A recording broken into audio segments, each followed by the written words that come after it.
Western Hills Bible class. We're continuing a study of the life of Christ this year. We're going to be in Capernaum for a little bit, and then we're going to take a little bit of a journey.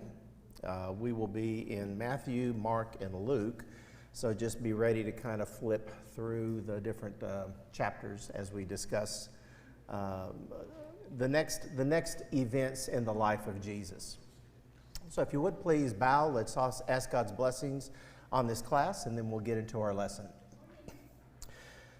Father, thank you for the gift of life. Thank you for the gift of discernment, where you have granted us the ability to think and to ponder and to be able to consider the truths of your word. And we ask that you would bless our time this morning, that as we consider the truths of your word, that we will grow in our faith and our knowledge of you, and that we will continue to commit ourselves to your service and being your children in a faithful way. And it's in the name of Jesus we pray. Amen. All right, well, let's calm a storm of life or two. When last we met, Jesus was at Capernaum, which is the northern side of the Sea of Galilee, and he's speaking to a lot of people. Remember, he had to get in the boat because the crowds were around him so much. He'd had some interactions with his family about, they were concerned about his well-being, and he says, don't be concerned, I'm fine, and that these people here, those who do the will of my Father, are my family, and so he's continuing to nurture the relationship with the apostles, with the disciples, with those that he's teaching. He's got this entourage that's following him. Remember last week, the crowds were so large that they were pushing him into the Sea of Galilee, which is why he had to get into the boat to do that teaching and everything. And so after that, if you look at Mark chapter 4, turn to Mark chapter 4, verse 35. On that day, when evening had come, he said, let's go across to the other side. Now, this is a little bit of a map of the Sea of Galilee. You see the Jordan River in the valley. You see the shaded area down the south. That's a Jordan River valley, and it goes on down all the way to the Dead Sea. So we're in the northern part of Israel. And you remember over there, kind of just the other side of where the S in C is. That's where Nain is in Nazareth, and that's kind of on the western side of all of this. And much of Jesus' ministry that we've had up to this point has kind of been in this northern area of Capernaum over to the northwest and the western area. Remember, Nain was where he raised the widow's son, and that's over there. So he's back at his home base in Capernaum, and he says, let's go to the other side. Well, the other side was really going to be the other side. And so you see down in the far bottom right, it says Decapolis, and there's this little area, town called Gadara, and that's where he's going to be going. And so look in verse 36, and leaving the crowd, they took him with them in the boat, just as he was, and other boats were with him. So there were a couple of boats that were saying, okay, let's go, because remember the entourage. And fishing boats were not all that huge, and that's pretty much what they had here on the sea, were fishing boats. And so they weren't massive, but they were big enough for, 4 or 5 men maybe, and then workers, and then the nets, and then they had an area for the fish when they would throw the nets out and process the fish and carry them.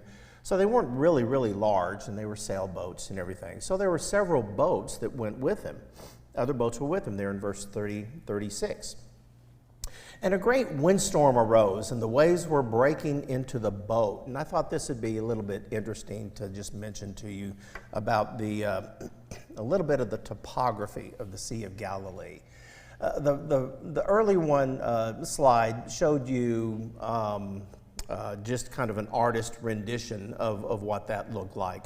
This is a NASA satellite, from way up there, and this is the Sea of Galilee. And you see the Jordan River Valley going to the south. You see Gadara over there to the kind of in the southeastern quadrant there.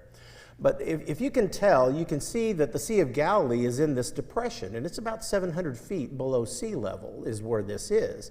And if you look on the eastern side, you see the green with the shapes and the mountain ridges and things. There's a mountain ridge on both sides of what it is, and it goes down into a valley. Well, this created a very interesting type of a vortex every now and then, because coming from the eastern side, you had a lot of the warm winds from the desert that were coming, but from the western side, the Sea of Galilee, it's not too far from the Mediterranean. You could get some of the cooler wind that could come from the Mediterranean area, and when they would meet there, it would be just like this really neat vortex. Well, maybe not a neat vortex if you're like in a boat, but it would kick up the waves. And because of where the proximity of this, there was a lot of wind. Very rare was the Sea of Galilee very calm. Now, it would be every now and then, but because of where it was located geographically, there's a lot of wind, kind of like what we've been having a lot here. And you know that if you've been out on lakes, you get a little bit of the wind caps and things along this line. Well, this is not these 20 or 25 mile an hour winds that we're having, that if you get out on the lake, it's going to be a little bit challenging. It says a great windstorm arose with this. Matthew, it says there arose a great storm on the sea.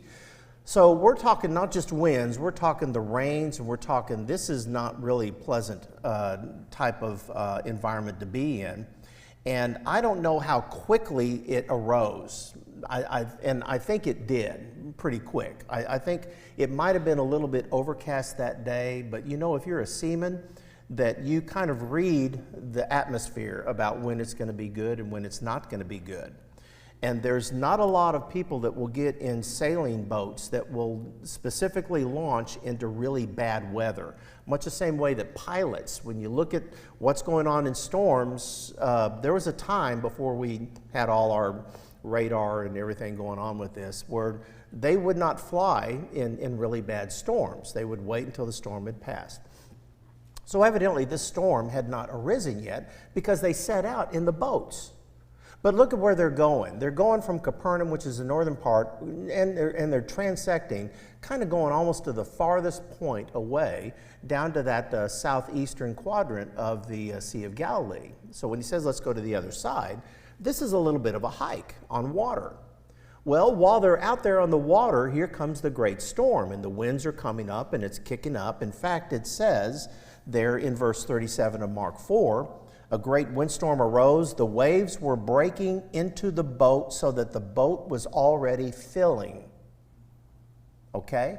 This is not just a little bit of a storm. This is a really, really bad storm that is rocking the boat so much. Now remember, not everybody was in the boat. There were several boats. So it was loaded, but it wasn't overloaded with all of the disciples and things. There were several. But it was full enough that it was heavy, but there weren't any fish in it, so it wasn't really laden much. The water line was pretty high with all this, so that it would sit in pretty good. But it was rocking so badly with all this that the waves were lapping up into the boat, and they just, this is bucket brigade time. They're getting the buckets and they're bailing out the water with this because the boat is starting to fill with water. And if you're out in the middle of the sea and you're stuck in this a big bad storm where you are bailing water, you get nervous very quickly. I mean, they didn't have life preservers. They didn't, have a Coast Guard that would be going out there and everything. But evidently, Jesus was so tired and so exhausted that, look at verse 38. Jesus was in the stern, asleep on the cushion. So he was asleep.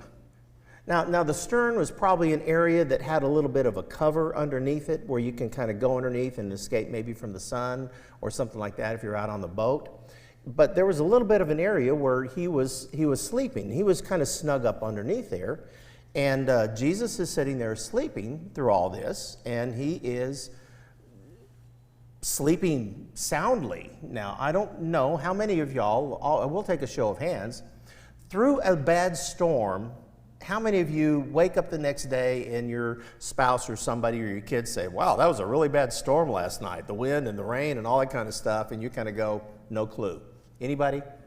How many clueless people do we have here? See, that was a loaded question too, right? Yeah, okay, I got you, okay. But the idea is that there are some people that are going to be lighter sleepers because part of it depends on the day you had, right? If you had a really, really tough day or a long day, I mean, you're exhausted and you wisely left off, kept off the coffee and the caffeine because you say, I want to sleep really well tonight.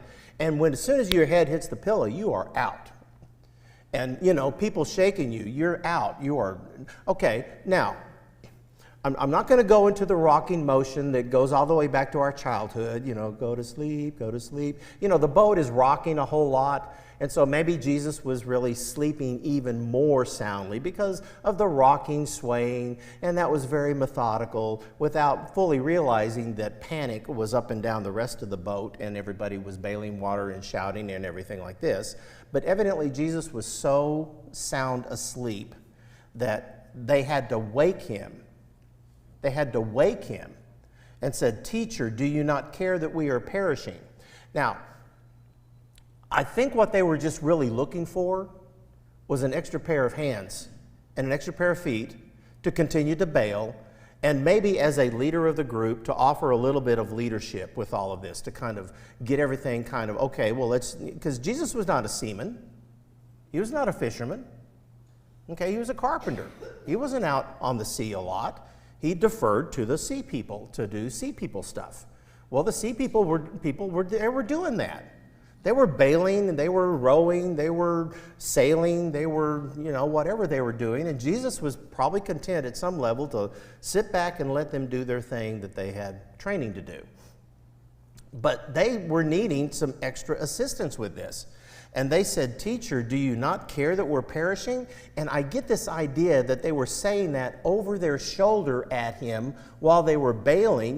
Do you not care I don't think this was a, excuse me, Jesus, I hate to wake you up for this, but we're about to die. If you would like to pitch in, we'd really appreciate your assistance. I don't think it was a very calm thing. This was pretty frantic. These were seamen stuck in the middle of the Sea of Galilee in a great storm. The boat was filling, and they were scared.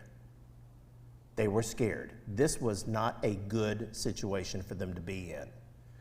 It was at night, it was dark. I don't even know if they could see the shoreline. I don't even know if they really knew exactly how far away they were from shore with all of this. They were just heading in the general direction to get down to where they could be safe. And Jesus awoke and rebuked the wind and said to the sea, "Peace, be still."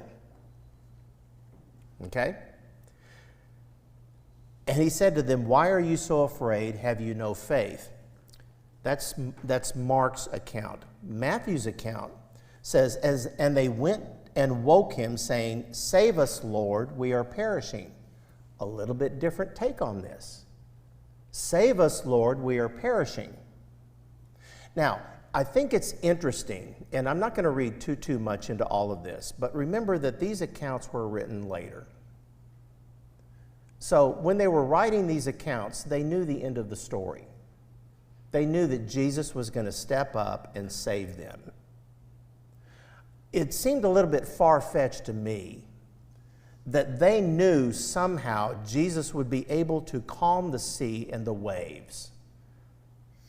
That was an unseen miracle. Jesus' miracles had been limited to what? Healing, water to wine, casting out spirits, raising people from the dead, leprosy. So where are the miracles over the elements? Cricket, cricket, cricket, right? They're not there. So I'm not sure in Matthew's account, because historically we know that the Mark account was written first. And there's strong evidence that Matthew and Luke drew from Mark's account because they were aware of Mark's gospel that was out there. And so when Matthew was recording it's the gospel according to Matthew, from Matthew's perspective, Luke's perspective. They drew from Mark. Mark, I think, had it pretty good with this, because in 39, he says, he awoke and rebuked the wind and said, "Peace, be still." The wind ceased, there was great calm, and then Jesus turned to them and says, "Why are you so afraid? Do you not have any faith that I can even do something like this?" Now, that's not written in there, but that's kind of where they're filling in the blanks with this, because they didn't have any indication that Jesus could calm winds and seas and things like this. Jesus' miracles up to this point were having to do with what he was able to do with people. Yes? In Matthew was probably there. He was one of the disciples. Matthew was one of the, right. He was there. Mark probably wasn't. And so Matthew probably remembers the fear. Matthew probably was there probably and remembers the fear with all this. Absolutely, great point. So they woke him. They said, we're perishing. And Jesus said to the winds and the waves, "Peace, be still." Matthew does not record the words. It says he rose and rebuked the winds and the sea, and there was a great calm. In Mark's account, it says, "Peace, be still." In Luke's account, it doesn't say, it just says he rebuked the winds.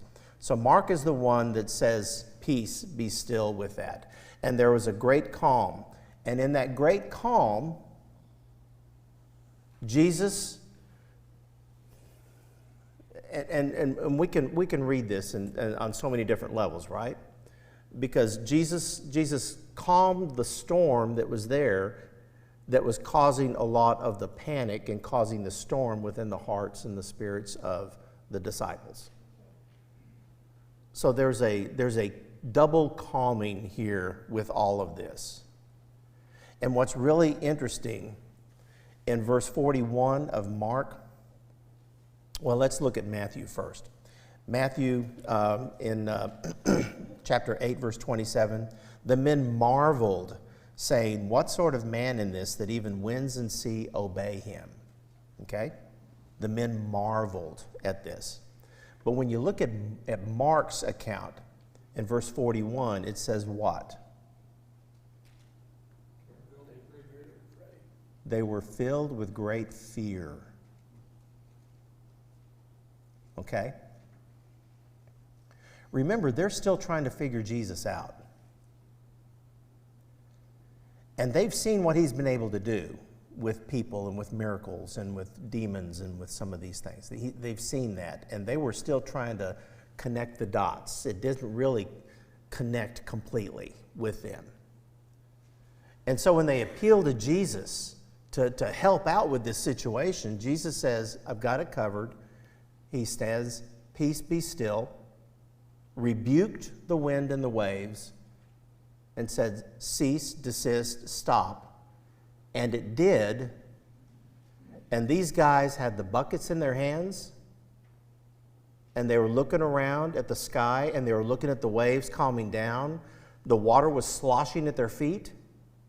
The bucket was still filled with water, and they just froze. And they just froze.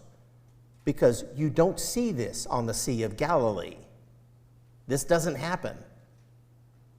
And especially didn't happen with this juxtaposition of waking Jesus, rebuking the wind and the sea, the calm, and they're sitting there, I believe, just frozen. And I don't think they were going, "Yay, Jesus, this is great, thank you. Oh, we're Jesus fans now. This is wonderful. So let's get on and finish our tour. Let's dry ourselves off. Get to the beach, start a fire, dry thing." It wouldn't have surprised me a bit if there were one or two of them that at some level, if not physically, then emotionally, took a step back from this guy. Because this doesn't happen. And so I think when Mark says they were filled with great fear and said to one another, hey, you saw that, right? Yeah. Okay. We've seen other stuff he's done, right? Yeah. And he's never done anything like this, right? Nope. Okay, we need to kind of work through this one. I think when humans are confronted with something that doesn't make sense, it doesn't just follow a natural sequence of events. We freeze. We kind of pause, and it's very natural for us to kind of pull back just a little bit away from it. I mean, we don't rush toward it and say, oh, this is great. Not yet, because we have to process it. And our little minds are sitting there going, I don't get this. This doesn't make a lot of sense. And so I can see them freezing with the buckets, the water sloshing, calming down a little bit, emptying the bucket, looking at each other side to side, looking at Jesus, who's sitting there, almost saying, I think I'm going to go back to bed.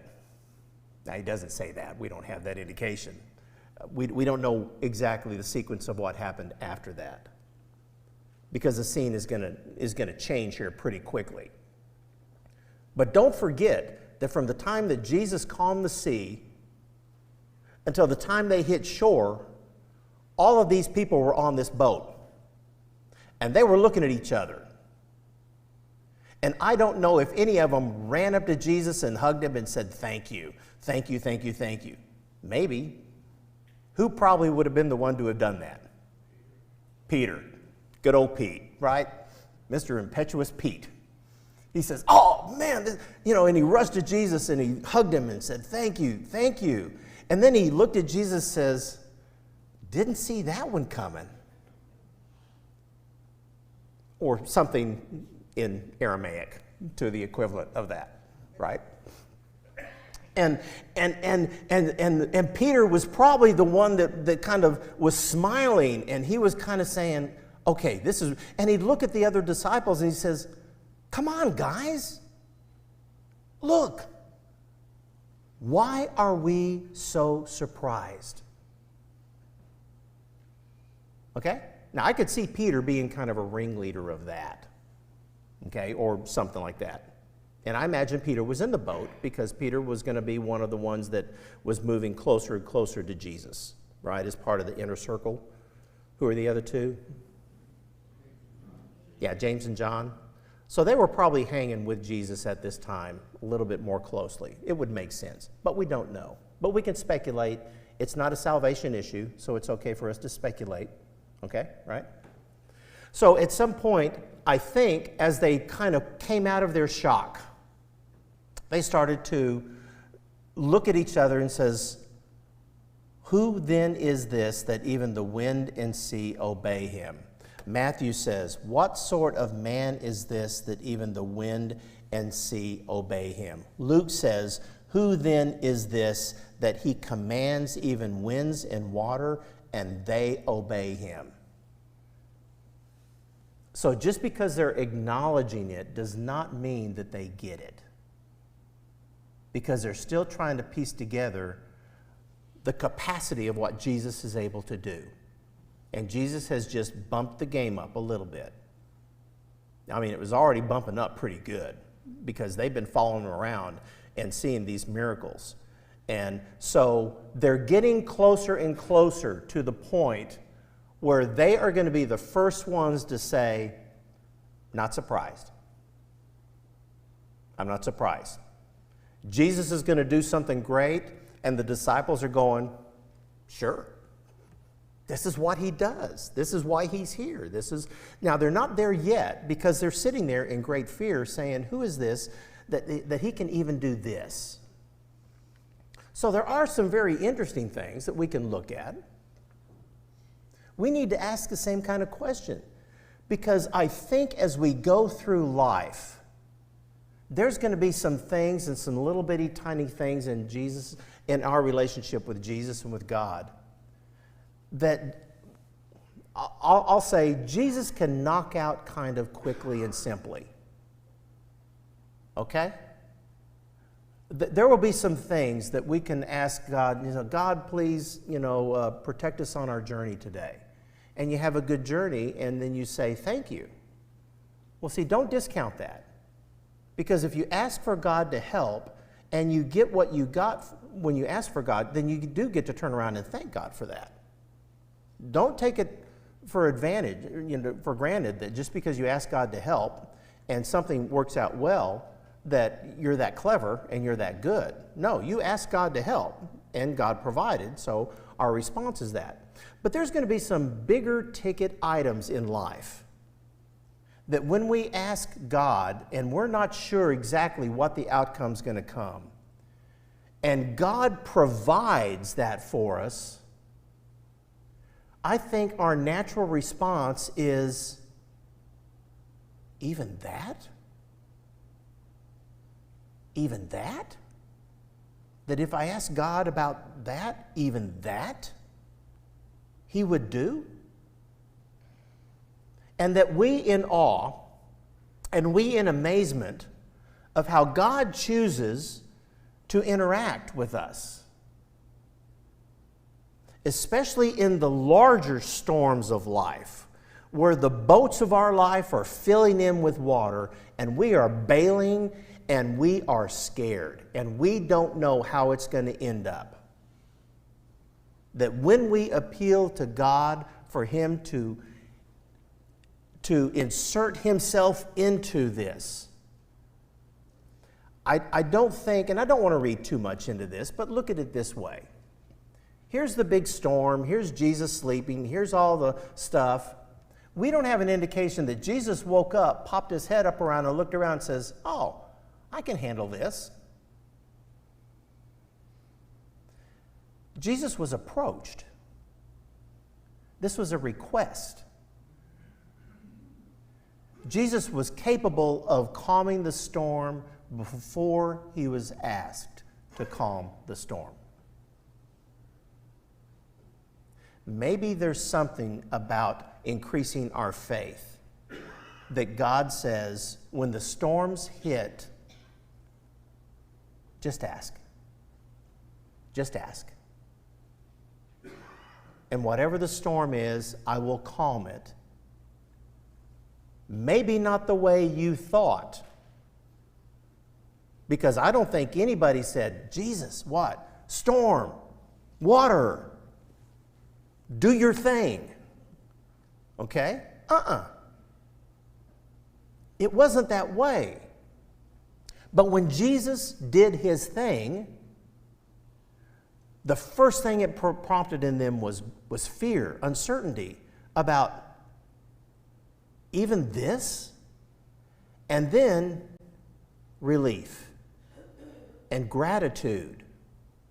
And I'm going to assume a little bit more closing of the gap between people who are unbelieving with someone who is just requesting to trust and to have faith.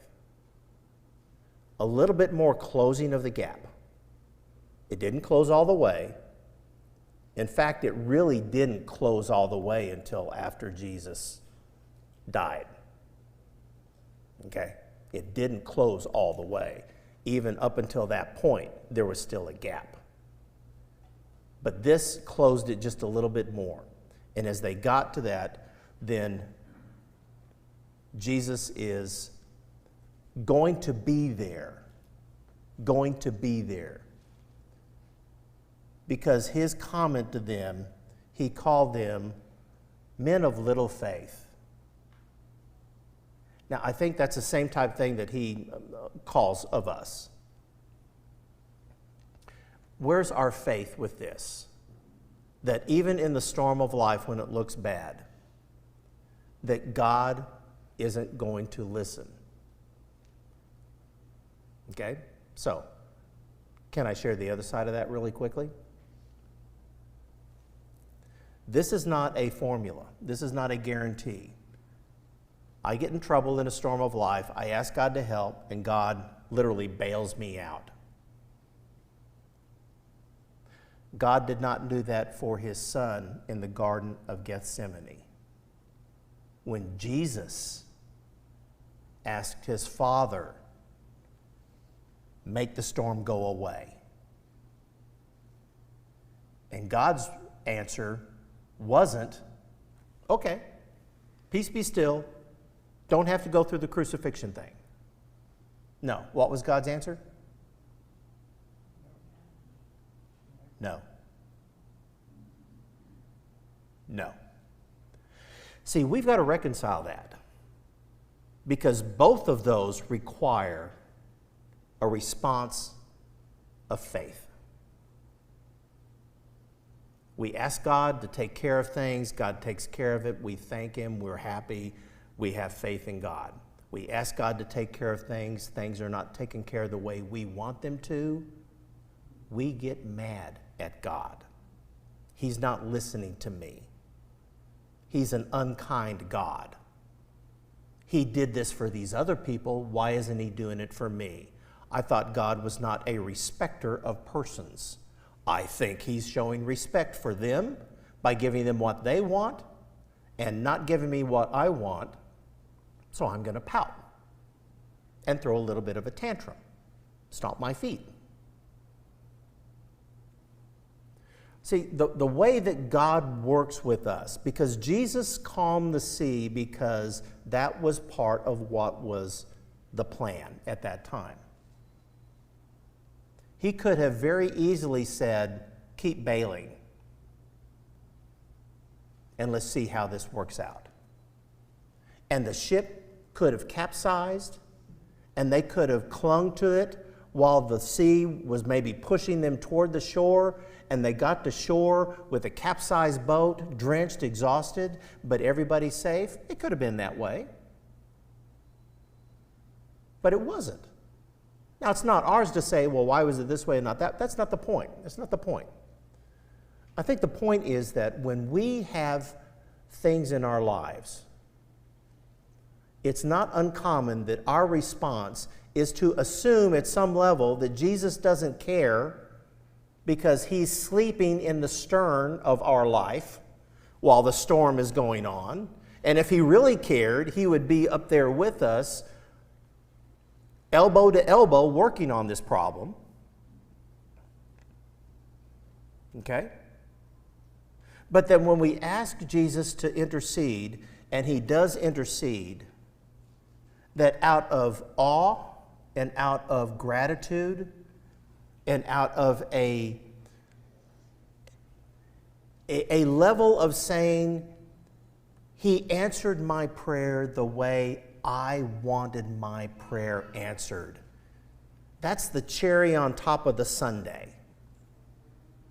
Because we like that. We don't always like when the prayers are answered, like Jesus in Gethsemane. How many times did he go back to God and ask him? 3 times. Really? Shouldn't one have done it? He went back again, and he went back again. How did he ask? How? Pardon? He asked if it be your will.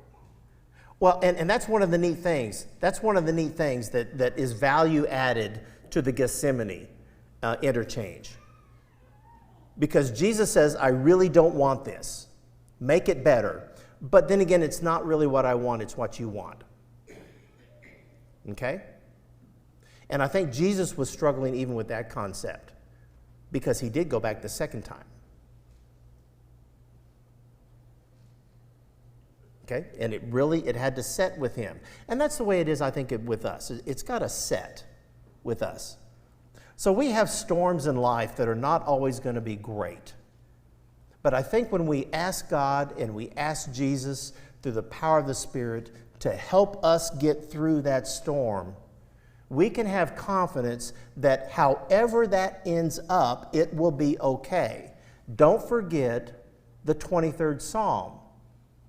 that says, even though I do what? Walk through the valley of the shadow of death, I will fear no evil because you're with me. But I still have to walk through the valley of the shadow of death. Just because I pray to God, God, I don't want to walk through this valley. Make it go away. God says, no. But I will be with you. The way I will support you through this is to be with you. And it just so happens that the way Jesus supported the disciples in the boat was to say, I'll calm the sea for you. Dead calm. And they rowed to the rest. Because, you know, when you calm the sea and the waves, what happens with the sails? Nothing. Nothing. Of course, they pulled the sails down anyway already, because when in the storm, you don't want the sails up. You pull the sails down, so there's no sails. So there they are in dead calm, so what do you think they had to do the rest of the journey? You know, do the old row, row, row your boat thing like that, and that's what they were doing.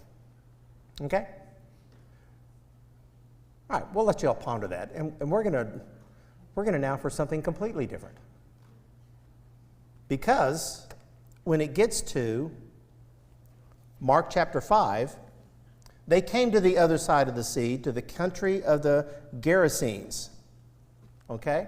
The country of the Gerasenes. Remember, they get down there, and so they get there, and I pulled this picture off, and it's a nice little picture that shows them getting off. Okay, no, they were ragtag, they were soaked, they were drenched. It probably wasn't daytime, but you kind of get the idea. They're getting off the boat, they're going onto the shore. So I tried to look for one where they were just drenched and soaked and looked really like they've had a bad night, but I couldn't find one of those. I don't know if they have very many pictures of Jesus having a bad night. And so, you know, but that's, you know, I looked and I just don't think they're out there. Maybe there's a market for that, I'm not sure. But they came to the country of the Gerasenes or the Gadarenes, and that's that region there in that southeastern quadrant. And when Jesus had stepped out of the boat, immediately there met him out of the tombs a man with an unclean spirit. He lived among the tombs. No one could bind him anywhere anymore, not even with a chain, for he had often been bound with shackles and chains, but he wrenched the chains apart, broke the shackles in pieces. No one had the strength to subdue him. Night and day among the tombs and on the mountains, he was always crying out, cutting himself with stones. Okay, just a man who is in torment on many, many levels. When he saw Jesus from afar, he ran and fell down before him, and crying out with a loud voice, he said, "What have you to do with me, Jesus, Son of the Most High God? I adjure you by God, do not torment me." Well, wait, he was already in torment, so who's talking? Yeah, the demon. The demon within him is talking. We'll see how that's it. And he says, for he was saying to him, "Come out of the man, you unclean spirit." And Jesus asked him, "What is your name?" He replied, "My name is Legion, for we are many." So this is a man who is plagued by many demons. And he begged him earnestly not to send them out of the country. Now a great herd of pigs was feeding there along the hillside. They begged him, "Send us to the pigs, let us enter them." Interesting. So he gave them permission. Interesting.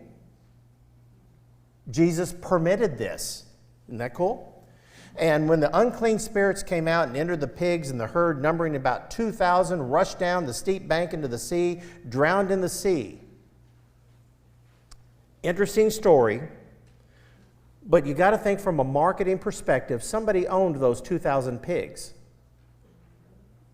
And somebody took a pretty good hit on the pig market that day. Okay? When they came and saw the demon-possessed man, the one who had the legion, sitting there clothed in his right mind, they were afraid, the people. Though seeing it described and what happened to the demon-possessed man to the pigs, they began to beg Jesus to depart from their region. What? You would think this would be a ticker-tape parade, but they also operated in fear. They began to beg Jesus to depart from the region, and he was getting into the boat. Wait, he just got there. He just got there. Getting into the boat, the man who had been possessed with demons begged with him that he might be with them. He did not permit him, but said, "Go home to your friends, tell them how much the Lord has done for you and how he has mercy on you." He went away and began to proclaim in the Decapolis how much Jesus had done for him, and everyone marveled. And wouldn't it be fun when we get to heaven to sit down and talk with this guy and say, "Tell me about what happened the next day in your life, and the next day in your life. Tell me how you approached your family, your children. Tell me what kind of stories you told your grandchildren in the years to come." Wouldn't it be neat to know what happened to this guy? Yeah, what was the story with all of that? All right, we've got a few minutes, so let's talk about demons. And I said, okay, there's not a lot of stuff about Jesus, being really, but I said, okay, well, let's just throw some shock value up here because we don't know what demons look like, but isn't it interesting that these are stuff we see at Halloween? No, it's not. But the idea of what demons are. So let's talk just briefly about demons, and then we will finish up. And I'm going to answer every question that you have about demons and about demon possessions and what's going on with everything.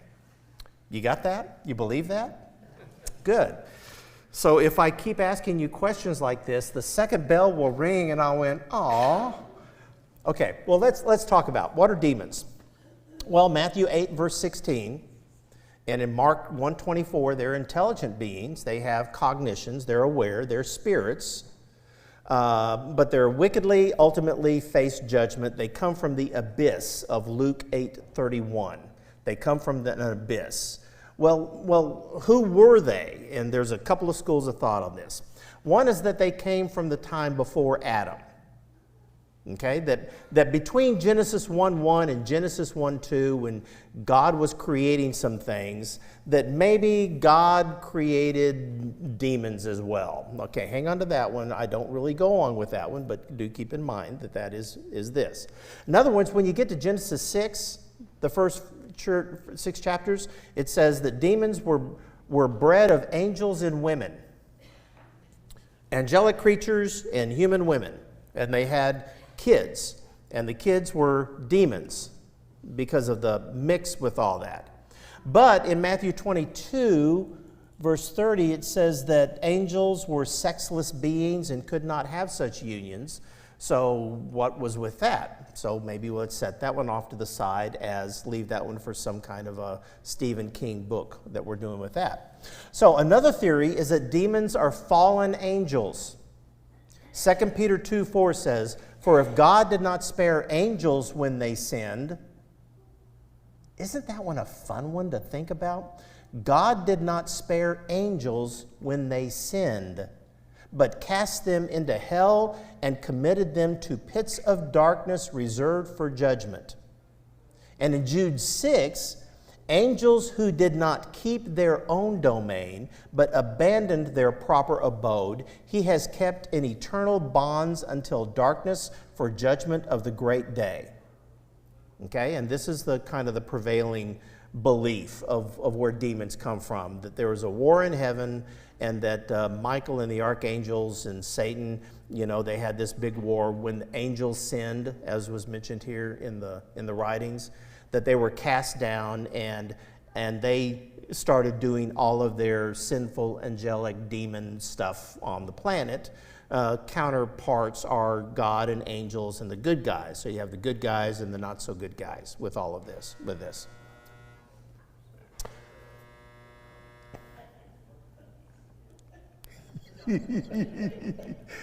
Are people afflicted by demons today? Thank y'all for coming. Y'all have a good rest of the day. Let me just mention, just briefly, I do believe that there are demons, but not the same way in which they were. There's a lot of things that were in pre-Jesus time that were different when Jesus came along. There were things that were different during the Jesus and the apostolic era that are not what we have today. I think the constant thing that goes all the way from Genesis and will go all the way through Revelation is that there is a war between God and the angels and the host of heaven and Satan and the minions, which are the demons. We choose to worship God. Don't be surprised if there are people who choose to worship Satan.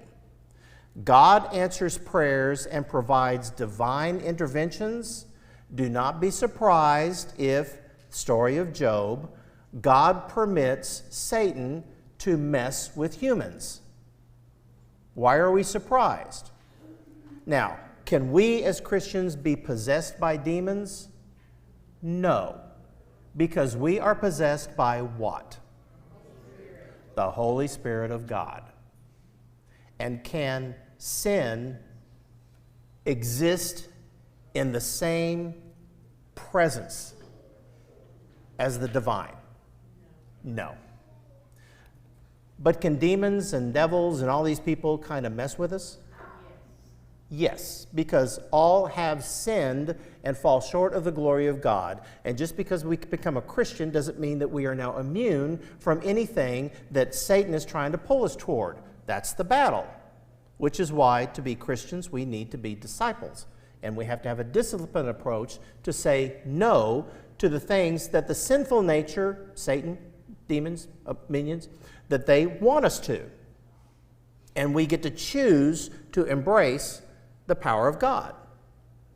And that's the war, which is why when we finally rest from this plane of existence, we have complete rest from the struggle in heaven. That's what we get to look forward to. So, struggle here, you bet. Victory here, you bet. More struggles here, you bet. A time when the struggles will be over? Yes. And we will rest from our labors of living the way that God wants us to live. So, are demons going to mess with us and try to get us off path? Yes. Are we capable of saying, "Get behind me, Satan"?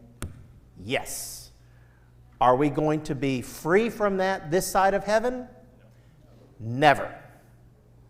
So, go out and